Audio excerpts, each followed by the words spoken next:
Se uno in Cristo è una creatura nuova, ha tratto spunto dalla liturgia Monsignor Tanasini per descrivere l'esperienza di ripresa che ha visto domenica mattina incontrando i commercianti della piazzetta di San Michele a 5 mesi dalla mareggiata, e lo ha fatto indicando il senso di rinascita che ha visto in loro come metafora per approfondire il senso delle parole di San Paolo.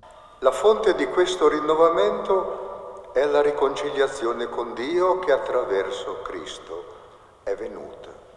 Monsignor Tanasini ha presieduto la messa nel contesto della visita pastorale alle comunità di San Michele, Santa Margherita Ligure e Portofino. È stata l'occasione per visitare questa parrocchia che sta crescendo negli ultimi anni. Abbiamo avuto parecchi problemi, come Sua Eccellenza ha visto, però San Michele è un paese di gente che si tira sulle maniche.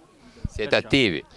Sì, diciamo di sì. Siamo attivi grazie al nostro parroco e ci ha dato una mano a formare tante cose, a riformare una famiglia, un gruppo di lavoro, un coro, tanti amici di tutte le età, arrivano da tutte le parti, però chi vuol venire è ben accetto. Il coro è sempre più numeroso, è un mosaico di volti e di esperienze diversificate. I doni già ce lo insegna il Vangelo, bisogna usarli, i talenti vanno usati, io quel poco che ho lo metto a disposizione, vorrei averne di più per darne ancora di più, certo, però ogni sforzo va fatto per cercare di far vivere questa comunità che è numerosa e ha voglia di trovarsi qui.